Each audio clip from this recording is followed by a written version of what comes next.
Les personnes faisant des métiers créatifs sont-elles toutes des saltimbanques? C'est autour de cette question que nous avons discuté avec Roxane. Roxane, elle est graphiste. Elle crée des identités visuelles pour les entrepreneurs. Elle explique dans cet épisode comment elle réussit à vivre de son business, comment son entourage comprend et voit son activité, et aussi les opportunités qu'elle décroche grâce à sa création de contenu. Est-ce qu'elle se sent menacée par l'IA, Canva ou encore les autres créateurs de contenu? Après cet épisode, le métier de graphiste n'aura plus aucun secret pour toi. Tu sauras même si tu en as besoin ou non pour ta propre activité. Je te souhaite une bonne écoute. Ça suffit les conneries, le média anti-bullshit qui dit stop aux conneries autour de l'entrepreneuriat et la communication. Laisse-moi te présenter la marque My365, une entreprise française qui commercialise de la papeterie, notamment des agendas éco-conçus fabriqués en France à partir de papier 100% recyclé. Ça fait des années que j'utilise leurs produits, des agendas à spirale, reliés de septembre à septembre ou même en année civile. J'ai aussi des carnets, pages blanches, lignées ou pointillées et même un carnet à dessin. Aujourd'hui, leur offre est de plus en plus diversifiée. Tu peux y retrouver des trousses, des crayons aquarellables et tout plein d'autres choses. Je te laisse les découvrir via le lien présent en description. Ce lien est affilié. Pour toi, ça ne change rien. Pour moi, ça montre à la marque que mon audience est intéressée par ce que je lui propose.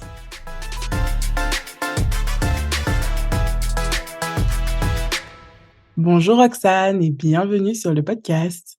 Bonjour Priscilla, merci de m'accueillir. Je suis super contente d'être là. Et moi aussi, et j'ai hâte que tu nous dises plein de choses. Est-ce que tu peux commencer par te présenter, s'il te plaît?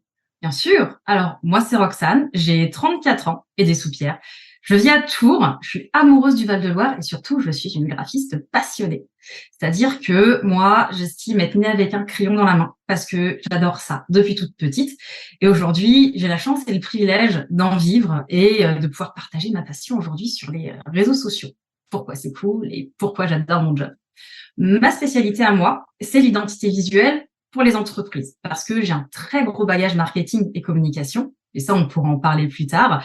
Et mon job, c'est de créer des identités qui soient intemporelles et qui soient efficaces pour la cible de mes clients. Des logos, des chartes graphiques, mais également, voilà, l'objectif, c'est d'aider les entrepreneurs et les freelances à se lancer pour avoir une identité qui soit pro et facile à utiliser.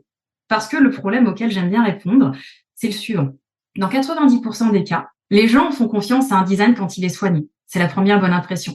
Mais c'est autant de chances de se griller, donc autant que ça soit bien fait tout de suite. Et aujourd'hui, j'ai la chance de bosser avec des gens formidables. J'ai pu bosser avec Nina Ramen, avec Céline Steyer, avec Anne Cohen, et puis avec une petite PME du coin qu'on appelle Harmonie Mutuelle. Donc, il va avoir beaucoup de chance et je suis hyper épanouie dans mon job, ce qui me permet de le partager avec un grand sourire aujourd'hui. Merci encore de m'accueillir pour ça. Mais c'est super cool. Et du coup, comme tu disais, tu as 34 ans. Comment toi, tu t'es dirigée vers le graphisme? Parce que autant aujourd'hui, on a l'impression que c'est hyper simple de se diriger vers les métiers de la com, vers les métiers de l'image, etc. Mais j'allais dire à l'époque, comme si on était des vieilles, hein. Mais à l'époque, c'était un peu moins répandu. Donc toi, tu t'es tournée vers ce métier-là? Alors, j'ai envie de dire par passion, parce que je n'ai pas pu aller dans le graphisme tout de suite comme je voulais. Le dessin a toujours fait partie de ma vie. Quand j'étais toute petite, je participais à tous les concours de dessin que je pouvais. Mes cours ressemblaient plus à du dessin qu'à de l'écrit. Et quand à 18 ans, le mot design est tombé sur la table pour les études supérieures, toute ma famille s'est mise à flipper. Et j'ai eu droit à des phrases très encourageantes du genre « tu vas rater ta vie, tu vas dormir sous des ponts, va apprendre un vrai métier, mais tu vas pas pourrir ta passion quand même. Si jamais tu perds ta passion, qu'est-ce qui te reste derrière ?» Donc à 18 ans, pleine d'insécurité que j'étais, j'ai écouté ma famille, j'ai abandonné la partie dessin et design comme carrière et je suis allée étudier le commerce. C'est une des plus grosses frustrations de ma vie, mais quand on aime quelque chose de créatif, ça nous tient, ça nous suit. Ce qui fait que comme j'étais une des rares à maîtriser Photoshop à l'époque, dès qu'il y avait des projets de groupe, on me mettait dans la partie créative. Je créais des logos, je créais déjà des identités, des chartes graphiques pour les assos de mon école. Et dans ma carrière, j'ai commencé donc en marketing parce que c'était la partie créative du commerce, finalement, la partie graphique. Et je me suis retrouvée à faire de plus en plus de mise en page de catalogue, de travailler la suite Adobe, créer des flyers, des kakémonos, donc plein de supports graphiques. Et au final, même dans les postes à responsabilité que j'ai eu sur la fin de ma carrière en tant que salariée, j'avais toujours une énorme partie graphique. Comme c'était un atout pour l'entreprise, c'était aussi un atout dans mon quotidien. Et il se trouve qu'en 2019, j'ai eu une expérience qui s'est mal terminée parce que dans le marketing, s'il y a des gens en marketing qui nous écoutent, il y a beaucoup de CDD, beaucoup de petits contrats et c'est pas facile de trouver de CDI ou de travail qui dure parce qu'une entreprise, en cas de difficulté, elle coupe dans le bouffe-pognon. Et le marketing et la com, c'est considéré comme un bouffe-pognon. Désolée pour les clichés, mais c'est une réalité terrain. Et pour le coup, après une énième expérience, je me suis dit, Roxane, tu as 30 ans, qu'est-ce que tu fais? Est-ce que tu refais une formation pour éviter de refaire encore un énième contrat? Est-ce que tu recherches encore, sachant qu'à 30 ans, j'avais aussi un désir d'enfant et que c'est presque autant préjudiciable que de faire du marketing aujourd'hui, malheureusement. C'est triste à dire, mais c'était aussi un frein pour certains employeurs, même s'ils me le disaient pas. Et je me disais, mais qu'est-ce que je fais? Est-ce que je repousse? Est-ce que je me lance? Où je vais? Et j'ai un conjoint formidable que je salue qui m'a dit, mais écoute, lance ta boîte, fais ce que tu aimes. Dans le pire des cas, tu te plantes. Dans le meilleur des cas, tu réussis. Et je l'ai fait. Voilà, je me suis dit, qu'est-ce que j'ai à perdre? Pas grand-chose au final. Et j'ai eu la chance de travailler au départ avec des gens qui me connaissaient, qui m'avaient déjà vu faire de la créa graphique, qui me suivaient déjà à travers mes petits projets perso, mon blog de dessin, les logos que je faisais à côté, et qui sont devenus donc mes premiers clients, qui sont toujours mes clients aujourd'hui, 4 ans plus tard. Donc, je suis extrêmement reconnaissante. Et c'est ça qui m'a permis de me lancer. C'est ça qui m'a permis de construire quelque chose autour du graphisme. Donc, il y a un gros facteur travail, un petit facteur chance et surtout beaucoup de passion.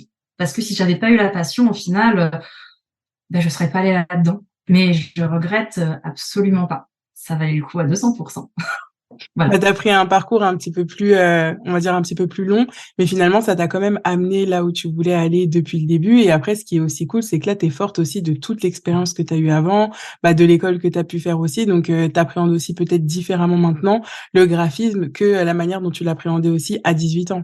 Tout à fait. Et surtout, j'ai un œil aujourd'hui qui est beaucoup plus orienté business que créatif. C'est-à-dire que ce parcours-là, même si il a dévié de ce que j'aurais voulu faire à la base, il m'a apporté une autre rigueur, une autre méthodologie, une connaissance de la cible qui est plus pointue aussi.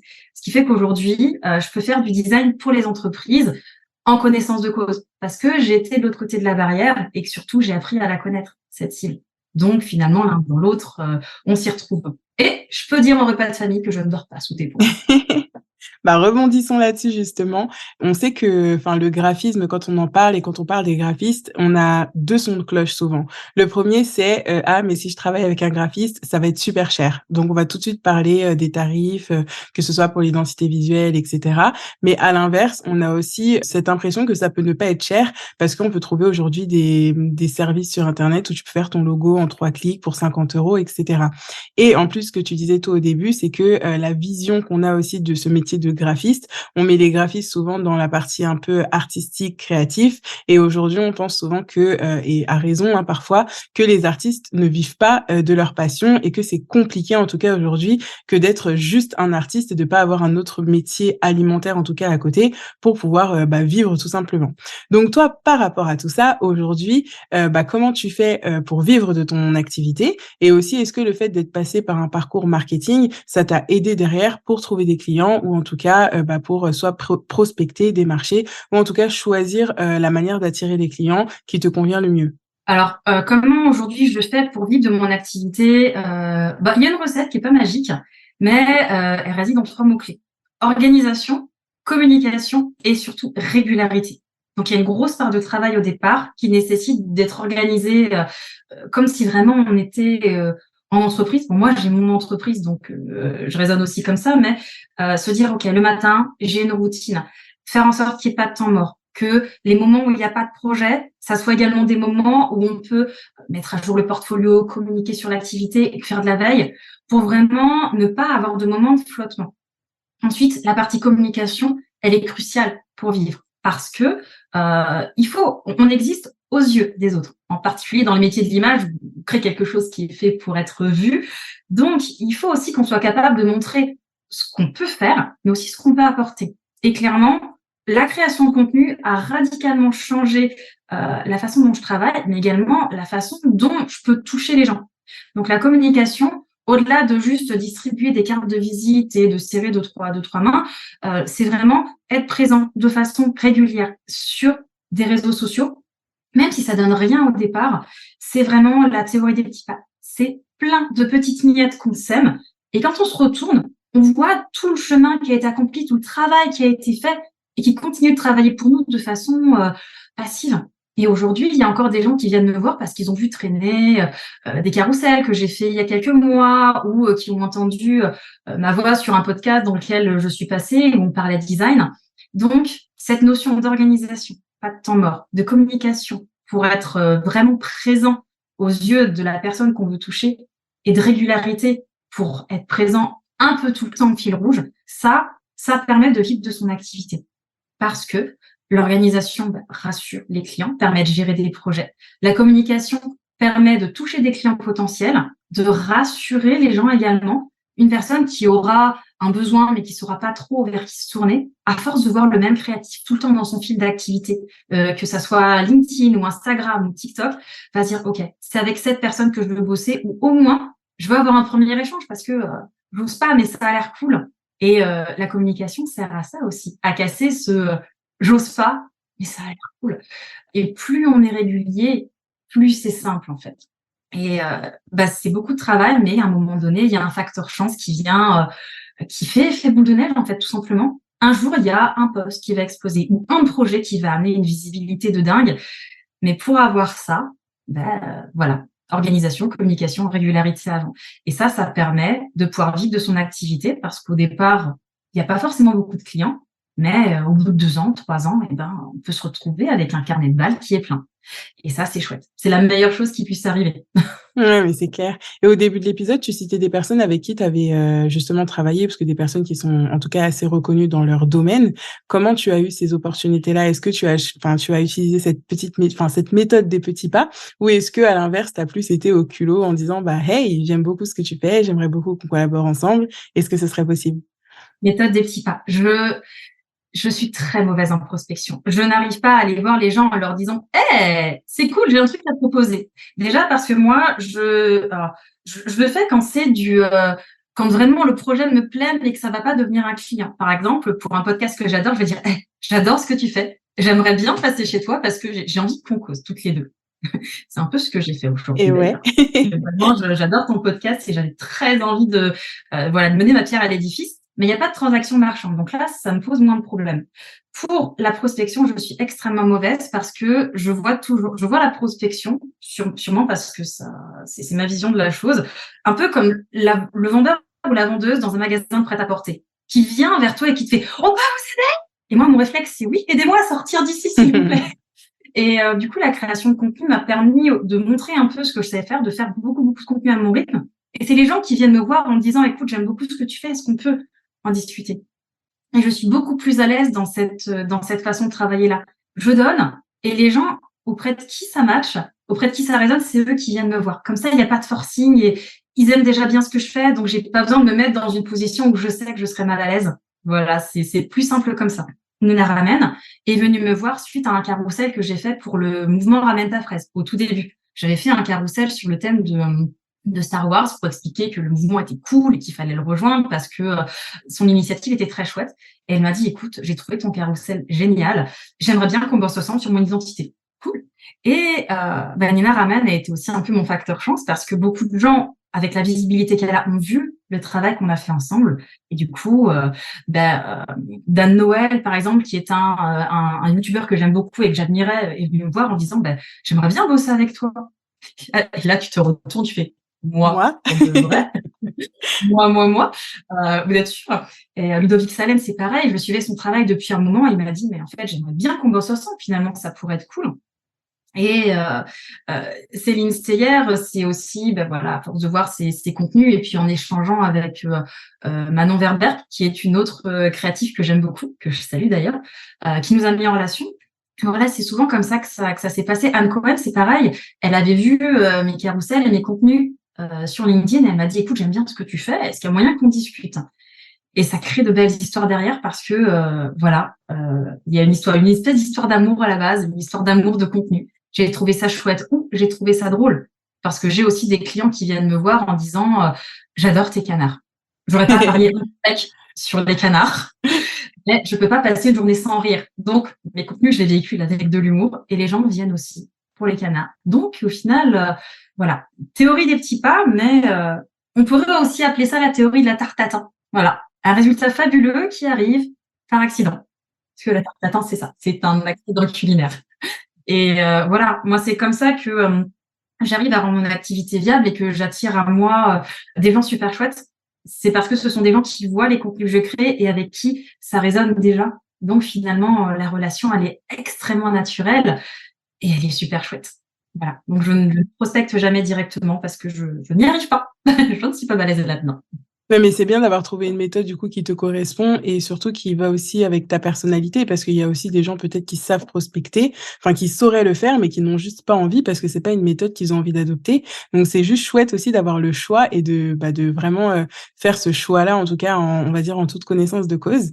Et par rapport justement à ton métier, est-ce que tu as des personnes qui encore aujourd'hui ne comprennent pas tout à fait ce que tu fais, je veux dire dans des prospects ou peut-être des personnes que tu peux croiser et qui parfois te font des demandes farfelues par exemple? Alors déjà ma grand-mère, mais je pense comme toutes les grand-mères de tous Ouais. les entrepreneurs, ne comprennent jamais rien à ce qu'on fait. Donc je dis que je fais du dessin.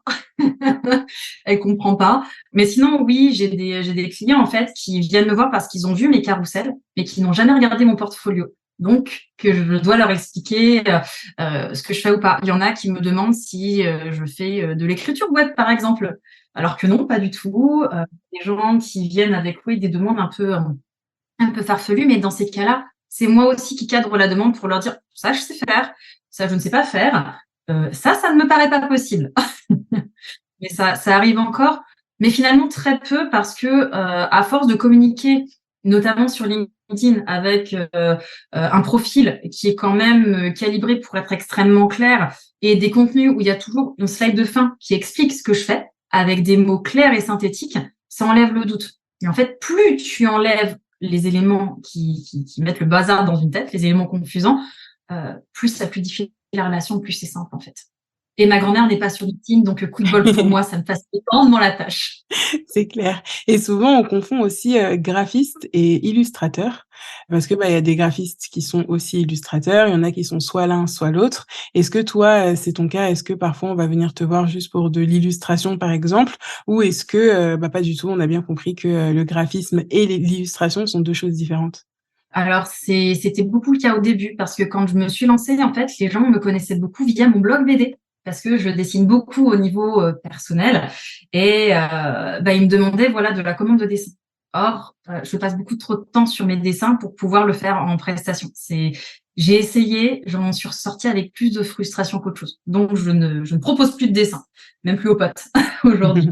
Et quand des gens me le demandent, je leur explique que c'est en fonction du projet. Je peux aller dans la zone ou pas, mais que c'est pas forcément ma zone de confort. Et l'illustration et le design de logo, c'est pas du tout la même chose. Déjà, ce sont pas forcément les mêmes logiciels, ce sont pas forcément les mêmes contraintes, et c'est pas non plus les mêmes cibles. Donc moi, comme je suis plutôt à l'aise avec une cible professionnelle B2B, je ne prends plus les projets d'illustration. Par contre, je refais la déco des toilettes quand tu veux.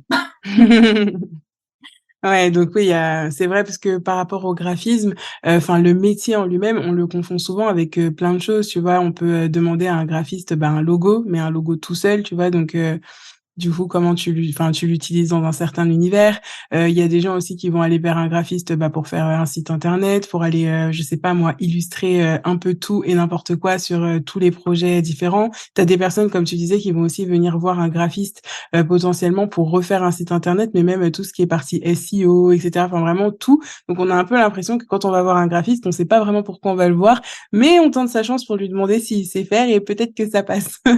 C'est ça, c'est ça. Et ça arrive extrêmement souvent, hein. L'idée, c'est d'avoir bien conscience de sa zone de confort, de ce qu'on va appeler aussi sa zone de génie, l'endroit où vraiment on est très très bon, et de ses limites. Parce qu'on le fait tous à un moment donné, de prendre un projet parce qu'on semble le faire, mais où on a des lacunes. Et si on doit passer plus de temps à faire de veille ou d'essais ou d'avoir un résultat qui soit mais sur 20, on le fait plus après. Ça vaut plus le coup. Et ça peut prendre du temps hein, de prendre conscience de ce qu'on sait faire, ce qu'on veut faire et ce qu'on ne veut pas faire. Mais c'est un passage par lequel on passe tous. Il y a des graphistes qui sont très bons et qui sont capables de faire du motion design, donc d'animer des logos, d'animer de l'illustration. Il y a des gens qui vont être très très bons en illustration tout court et en logo parce que ça allie de leur passion, donc ils sont peut-être aussi capables de faire du site web. Et il y en a d'autres qui préféreront juste se concentrer sur certaines parties du travail parce que ils ont entre guillemets le luxe de pouvoir choisir ce qu'ils veulent faire et ne pas faire.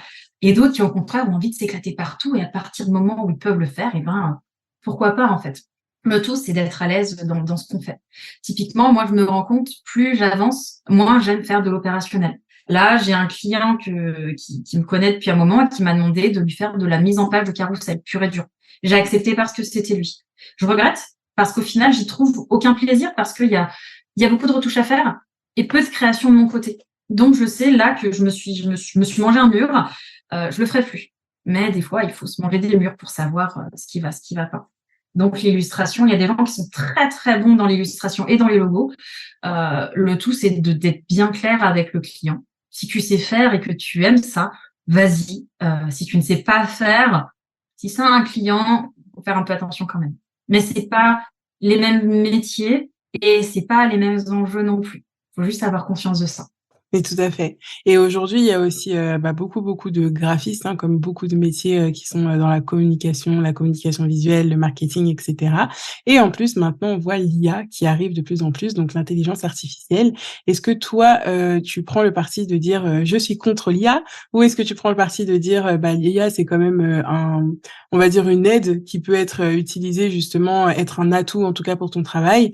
Ou est-ce que tu pars du principe que, vraiment ceux qui utilisent l'IA, ce sont vraiment des personnes, entre guillemets, qui n'ont pas de compétences et qui se cachent derrière un outil pour pouvoir avancer? C'est un vrai point, la question de l'IA. Alors là, on va distinguer l'IA texte et l'IA image, bien faire une distinction entre les deux. Et j'ai un rejet fascination très fort pour les IA. Fascination parce que passer à côté aujourd'hui, c'est dangereux. Et surtout, il vaut mieux connaître et savoir pourquoi on aime et on n'aime pas plutôt que rejeter un bloc. Maintenant, l'IA pose énormément de questions. Déjà, concrètement parlant, la demande change. La demande, tout le monde veut connaître les IA. Comment est-ce qu'on peut les intégrer au design? Des fois, il y a juste des gens que ça rassure de savoir que le créatif connaît les IA, juste parce que il ou elle va vouloir les intégrer dans sa com.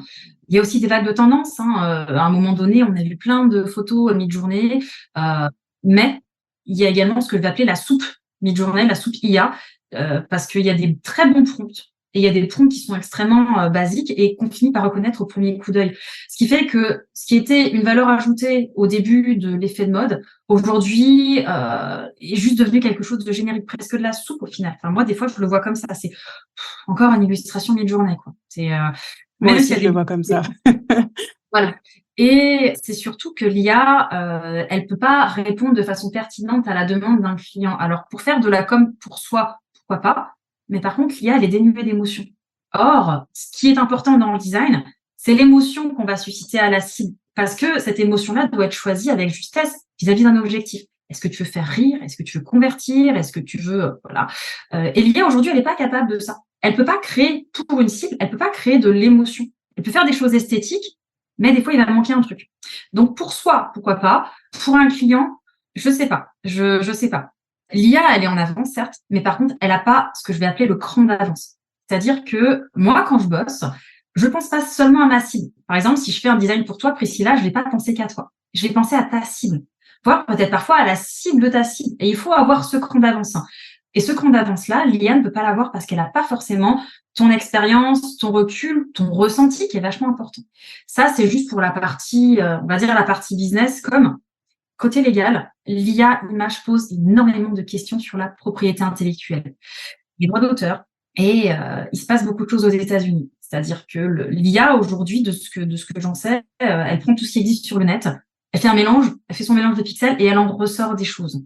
Et du coup, il y a beaucoup d'illustrateurs qui se sentent floués dans leur travail, ce qu'ils ont mis 10 ans, 15 ans, 20 ans à maîtriser, aujourd'hui est ressorti en 3 secondes via mid-journée. Et si eux n'avaient pas créé ça, eh ben l'IA ne serait pas capable de le faire. Ce qui mène à d'autres débats. Quand on s'inspire de grands artistes, de De Vinci ou autres, à quel moment est la copie, à quel moment est l'inspiration. Mais en attendant, sur le web, il y a une notion de propriété intellectuelle qui est vraiment mise sur la sellette. Et aux États-Unis aujourd'hui, il y a des grands mouvements de créatifs et de graphistes qui commencent à mettre en place des modes, des petits filtres anti-IA pour que l'IA ne puisse pas choper l'image et qu'elle reste quand même accessible pour les gens qui veulent voir le dessin. Mais c'est vrai que bon, ça a posé beaucoup de soucis parce que moi aujourd'hui je fais des logos, donc je me sens moins impactée par l'IA. Mais quelqu'un qui va être dessinateur de fantasy pour des livres de jeux de rôle, de Donjons et Dragons, ou des couvertures de jeux vidéo, ou des couvertures de livres, eh ben ça peut créer un énorme trou justement dans l'activité parce que l'IA, avec le travail que ces gens-là ont reproduit, peut faire la même chose. Il peut dire par exemple, reprends les visuels de Priscilla Gore et fais-moi une couverture en ajoutant ça et ça. Aujourd'hui, la technologie va plus vite que le droit, mais ça bouge. Donc, j'attends de voir. C'est pour ça que j'ai un rejet de fascination très fort, c'est qu'on ne peut pas passer à côté. On doit, entre guillemets, connaître son ennemi pour peut-être s'en faire un allié et en faire une aide, une source d'inspiration, ce qui est le cas en com. Par contre, voilà, côté propriété intellectuelle, côté illustration pure et dure, ça pose d'autres questions. Et là, voilà, affaire à suivre. C'est pour ça que j'ai littéralement le derrière entre deux chaises là-dessus parce que éthiquement, en tant que dessinatrice, quand je sais ce que ça coûte d'apprendre à dessiner, ça me fait suer. En tant que communicante, quand je vois l'aide en termes d'inspiration que ça peut apporter, je vois le potentiel et je trouve ça extraordinaire.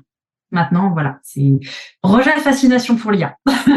Ouais, mais je comprends parce que c'est pareil quand il y a eu ChatGPT, tout le monde en parlait, mais au final, on parlait tout le temps pour dire la même chose, c'est-à-dire qu'il n'y avait pas vraiment de profondeur en soi. On se disait, bah, c'est génial, c'est un nouvel outil qui peut écrire à ta place, mais on t'expliquait pas en quoi justement tu pouvais en faire un allié. Donc en fait, ça faisait plus, bah voilà, il y a un nouveau joujou qui est sorti, venons, on l'essaye tous. Et pour Midjourney, bah moi, je l'ai ressenti exactement de la même manière. Et en fait, pendant un moment, tout le monde l'utilisait, ce qui fait que bah sur LinkedIn, vu que maintenant la tendance 2023, c'était le selfie, la photo avec le texte, etc. Bah mon fil d'actualité, il était baigné, mais de toujours le même type d'image. C'est-à-dire que tu n'avais même pas besoin de t'arrêter, juste tu voyais passer l'image, tu savais que c'était une image qui était sortie tout droit de Midjourney. C'est-à-dire que même pas tu hésitais sur l'IA de base, tu savais que c'était celle-ci. Et ça, je trouve ça un peu dommage. Et après, bah, d'une manière plus générale, on va dire avec les nouveautés, ça me fait un petit peu penser aux photographes. Tu vois, il y a quelques temps, quand il y a eu la photographie numérique, bah, tu avais des photographes argentiques qui disaient oh là là, mais bah, des rétro satanas, tout ça, tout le monde pourra faire de la photo. Après, bah, tous les appareils photo, ils sont devenus aussi de plus en plus accessibles, donc tout le monde s'est un petit peu mis à la photo. Mais il n'empêche qu'aujourd'hui, en 2023, photographe, ça reste un vrai métier et un métier qu'on peut quand même pas remplacer parce on peut prendre des photos tout seul depuis son téléphone ou quoi que ce soit. Ça reste une vraie compétence. Et donc moi, je me dis qu'avec les IA, dans quelques temps en tout cas, bah ça reviendra à la même chose. Tu vois, c'est comme pour Canva. Pour Canva, tout le monde peut l'utiliser, mais si tu as besoin d'avoir une vraie utilisation poussée, de faire des choses bah, complètement personnalisées, de créer certains éléments graphiques, tu peux pas passer par Canva. Il faut vraiment que tu passes par un logiciel de création, et c'est là où s'arrête la limite. Donc finalement, la limite, bah, c'est la compétence de la personne qui va utiliser l'outil. Et je pense que pour l'IA, bah, ça fera aussi pareil dans quelques temps. On n'en parlera plus, je pense, de la même manière. C'est ça. Je pense qu'il y a le syndrome de l'objet brillant quand ce type de technologie sort, c'est merveilleux. Il y a ce côté fascination, il faut y aller tout de suite, il faut pas rater le coche. Et il y a la partie rejet où va des rétro satanas, c'est en train de nous volent notre travail, comme ils disent dans South Park. Et en fait, il vaut mieux, je pense, de mon point de vue, apprendre à connaître l'outil pour en se fracasser avec les limites de l'outil, savoir ce qui va pas plutôt que d'avoir juste cette réaction épidermique et surtout bien suivre les actualités. Parce que comme tu l'as dit, la photographie, c'est un métier à part entière. Aujourd'hui, on peut prendre un selfie avec un téléphone, mais très peu de gens savent ce que c'est que la notion d'ISO, quand prendre la bonne photo avec la bonne lumière, qu'est-ce qui durcit les traits, qu'est-ce qui les adoucit, quels sont les formats à sortir pour quelle utilisation. Pour les logos, par exemple, un logo sur Canva, même si Canva te propose une fonctionnalité logo, il te faut la version payante pour avoir la version vectorielle. Et encore, elle est pas dingue parce que tu assembles des formes existantes dans une base de données. Tu ne crées pas quelque chose qui doit être unique. Or, un logo, si c'est de la soupe, il sert à rien. Il faut qu'il soit unique pour la cible, pour le client et pour durer dans le temps. Donc, Canva n'est pas adapté pour la création de logos. Mais même chose, Canva est un outil qui est très, très, très facile d'utilisation. Mais aujourd'hui, tout le monde n'est pas capable de faire un carrousel qui soit esthétique parce que il y a des petites notions à avoir pour être sûr que ça soit pas trop le bazar et que ça soit pas non plus 4 à 8 heures par jour à passer dessus. Donc, c'est aussi un logiciel qu'il faut apprendre à utiliser il a rien de magique en fait. Il y a rien de magique. Et même pour les IA, au final, il y a les notions de prompt, de savoir quoi mettre dedans pour que ça soit pas une soupe générique. C'est aussi bien connaître les algorithmes. Donc même si effectivement ça facilite le travail, ça n'a rien de magique. Donc le tout est de trouver un juste milieu et surtout quand on est professionnel, en tout cas dans le graphisme, je pense que c'est intéressant de se dire, OK, je connais suffisamment l'IA pour pouvoir justifier auprès de ma cible, de mes clients, pourquoi je peux faire de l'IA, pourquoi je ne le ferai pas, et surtout, quels sont les avantages et les inconvénients, pour savoir, voilà, qu'est-ce qu'on apporte en plus, qu'est-ce que l'IA ne viendra pas remplacer. Parce que bon, j'adore Canva, mais quand il est sorti, moi, j'ai transpiré tout ce que je pouvais en me disant, mon Dieu, je suis fichu. Quand Midjourney est sorti, je me suis dit, oh mon Dieu, je suis finie. En fait, non, ça va, parce que le tout, c'est d'être très clair avec son positionnement, ce qu'on sait faire, mais surtout de pas perdre le fil. Ce qui est plus dangereux, au final, c'est pas la technologie, c'est peut-être la distance qu'on prend avec cette technologie. Et à partir du moment où on chope le train en marche, on a toujours moyen de rebondir. Et ce que tu dis par rapport à la technologie, c'est aussi super vrai par rapport aux compétences. C'est-à-dire que, la technologie, elle palliera jamais les compétences. Donc on peut tous, par exemple, si on n'a aucune notion de graphisme, de com, on peut tous aller, faire son visuel sur Midjourney et sortir un texte de ChatGPT. Mais si on sait pas ce que c'est une stratégie, si on sait pas pourquoi on sort ce visuel pour telle raison ou cette image pour telle raison, bah, il manque quand même, le fond, en fait. Donc il y aura la forme qui va sortir parce que les outils le permettent, mais toute la partie compétences et le pourquoi finalement tu fais ça, bah ça c'est pas du tout inclus dans la notice de ces outils-là. Et ça fait vraiment la différence. Exactement. Et à l'inverse, les technologies développent des compétences. Combien de personnes j'ai vu me dire, oh, j'ai fait ça à l'arrache sous Canva, alors que le design était génial, parce que justement, utiliser ces outils développe d'autres compétences. Ça ouvre des portes et ça te permet de s'amuser aussi. Des fois, ça pose juste la question de légitimité. C'est facile, donc c'est fait à l'arrache et donc je suis pas légitime. Ce qui n'est pas forcément vrai. C'est pas parce qu'un outil est intuitif que ce qu'on fait sera forcément moyen au final. Donc il y a également de très très bonnes surprises avec ce type d'outils, mais effectivement, autant ils développent des compétences, autant ils ne les remplaceront C'est jamais. ça. Je pense que quand on a ça en tête, bah, c'est bon, on n'a plus peur de l'IA, ni, de l'utiliser, ni de ne pas l'utiliser. Finalement, c'est pareil, ça reste un parti pris comme pour le reste. Donc soit on fait le choix justement de l'inclure, dans les outils qu'on veut utiliser, soit pas. Mais après, comme tu dis, le tout, c'est pas de rejeter, mais de savoir finalement, est-ce que oui ou non on peut être attiré par ça? Peut-être justement aller voir un petit peu ce qu'il en est et après faire un choix après avoir testé et pas juste, voilà, rejeter et dire: «Non merci, c'est pas pour moi». C'est ça.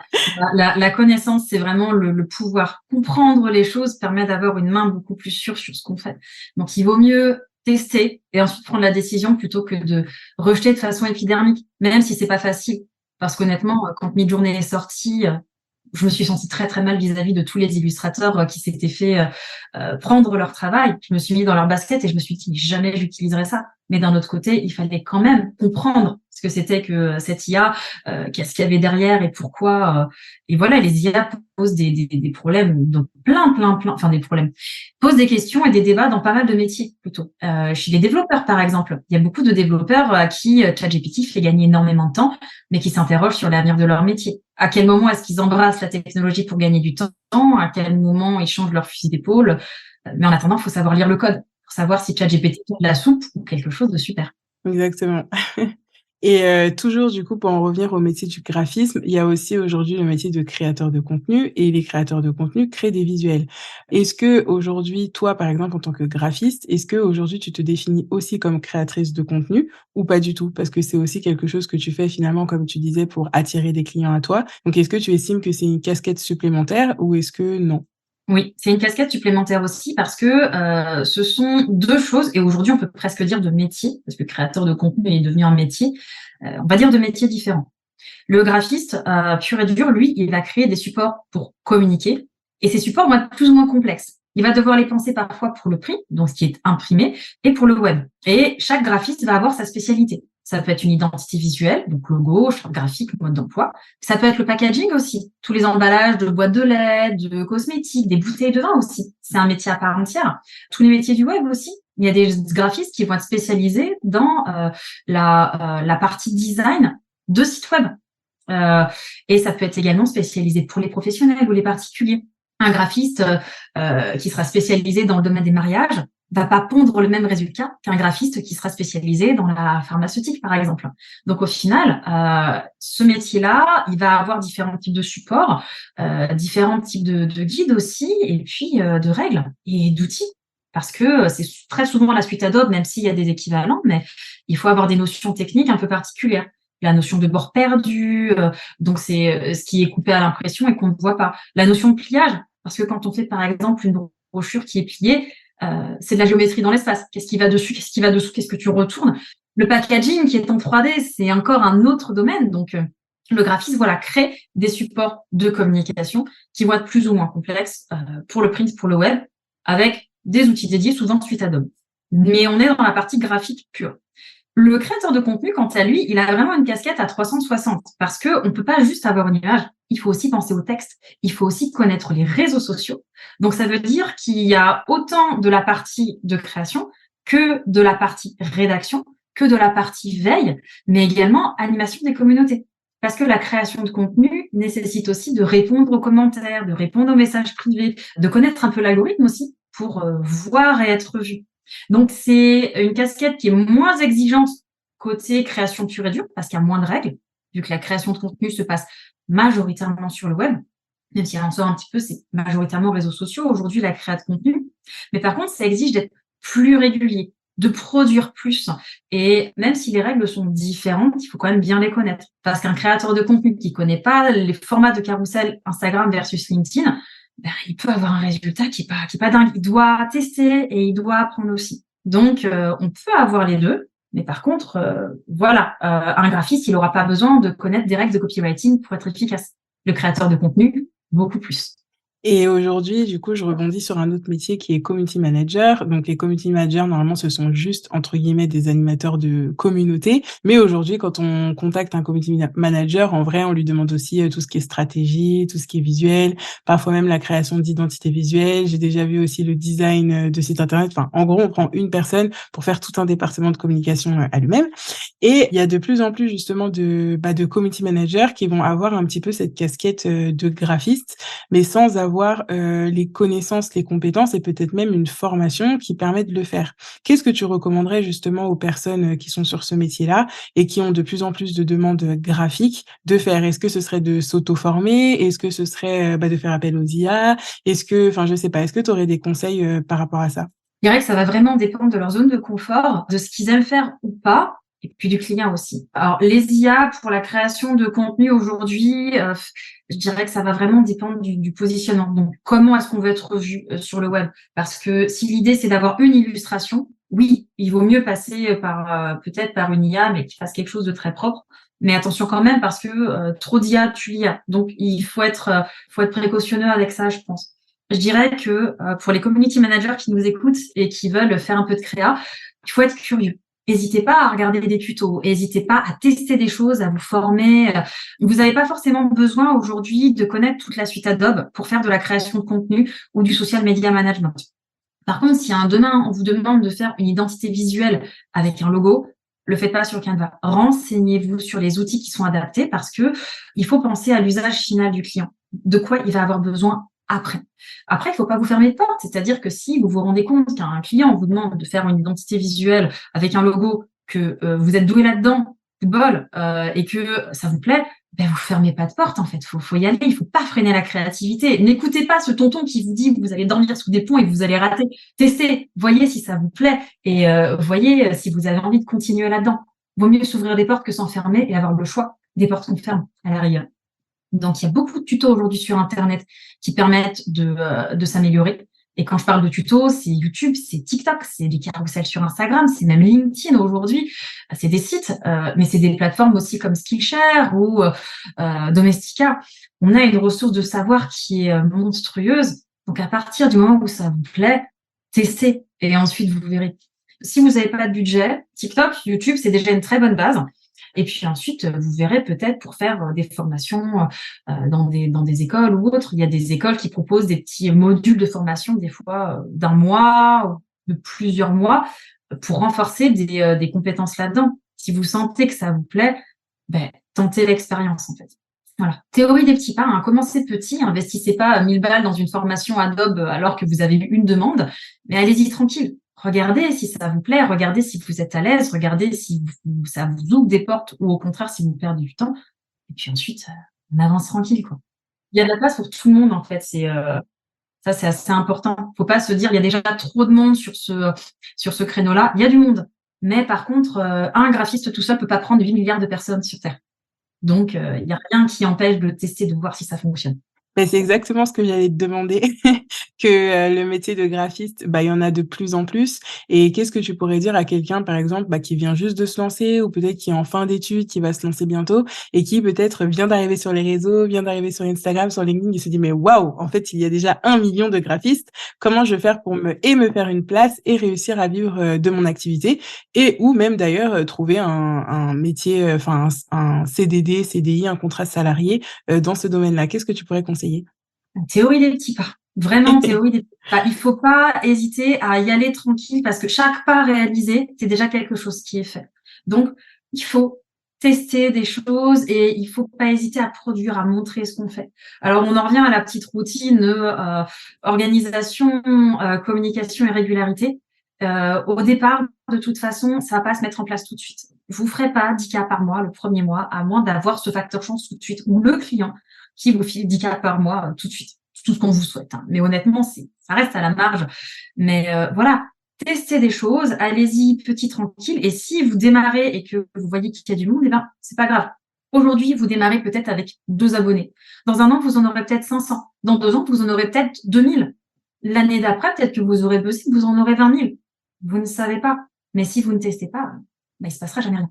Donc, il faut tester pour voir si ça fonctionne. Il faut faire de la création de contenu parce que vous allez attirer à vous votre client idéal. Pas tous, hein, mais en tout cas, votre client idéal. Parce que l'objectif, c'est pas d'avoir la plus grosse vue. On n'est pas à la course à la plus grosse, hein, si je puis m'exprimer, mais avoir beaucoup de commentaires et beaucoup de likes, oui, ça donne de la visibilité. Mais il faut regarder combien de commandes vous avez déclenché derrière. Et je vais reprendre une phrase de Dan Noël que j'adore. Dan, si tu nous écoutes. Il vaut mieux une petite qui frétille qu'une grosse qui se repose. C'est-à-dire qu'il vaut mieux une petite communauté, mais des gens qui sont engagés et potentiellement des clients derrière, voilà, que 40 000 abonnés, beaucoup de boulot de community management, mais aucune commande derrière. Et ça, c'est quelque chose qui se travaille avec la notion de positionnement. Donc, comment vous voulez être vu et également la notion de qu'est-ce que vous êtes capable de prendre en termes de projet dans un mois. Votre but, c'est pas de tout prendre. Votre but, c'est d'avoir une boîte qui est stable. Je crois que c'est Aline Bartoli qui disait ça dans un de ses podcasts, donc The Bee Boost, je peux pas les business, qui disait on n'est pas tous taillés pour créer des empires. Des fois, on a juste envie d'avoir une boîte qui est stable. Et en fait, à partir du moment où on a conscience de ça et qu'on n'est pas dans la course à construire un empire tout de suite dès le départ, ça peut permettre de construire des entreprises qui sont plus sereines, plus petites, plus modérées, certes, mais en attendant qui fonctionnent bien et dans lesquelles vous allez être bien, quoi, dans votre activité de jeune graphiste, de jeune créatif ou de jeune créateur de contenu. Et c'est ça qu'il faut, en fait. Que vous soyez bien dans votre truc. Si vous avez un empire derrière, cool. Et si vous pouvez le gérer, encore mieux. Parce qu'on n'est pas tous non plus taillés pour gérer la croissance. C'est pour ça qu'il y a des boîtes qui sont là pour nous aider aussi. Je pense à Scalesia, par exemple, qui s'en est fait une spécialité. Mais voilà, testez des choses, essayez de prendre du plaisir là-dedans. Et de toute façon, il vaut mieux fait que parfait. Donc, lancez-vous. Vous avez forcément un truc à apporter et ce truc est forcément chouette pour quelqu'un. Voilà. Écoute, Roxane, on va finir là-dessus parce que c'est une très belle conclusion. Merci beaucoup pour tous tes partages par rapport à tout ça et j'espère vraiment que ça aidera une personne qui écoute cet épisode. J'espère aussi. En tout cas, si jamais toi, graphiste ou toi, créateur de contenu, tu as une question, moi, ma boîte mail ou en tout cas ma boîte LinkedIn, Instagram est toujours ouverte et je pense que Priscilla et son super podcast, c'est pareil. On est aussi là pour répondre. Donc, faut pas hésiter. Voilà. Merci beaucoup. Merci à toi de m'avoir reçu. C'était un super moment. Et voilà, ça sera avec grand plaisir si un jour tu as besoin de faire intervenir une créative dans ton podcast. Je prends bonne note. Merci d'être resté jusqu'au bout de cet épisode. Si tu veux soutenir Ça suffit les conneries, tu as plusieurs choix. Premièrement, tu peux rejoindre les communautés sur Instagram et LinkedIn en tapant Ça suffit les conneries. Deuxième choix, tu peux t'abonner via la plateforme d'écoute que tu utilises pour écouter tes podcasts. Et dernière chose, tu peux également le partager à une personne qui aurait besoin, envie d'entendre cet épisode. Merci à toi et à dans 2 semaines.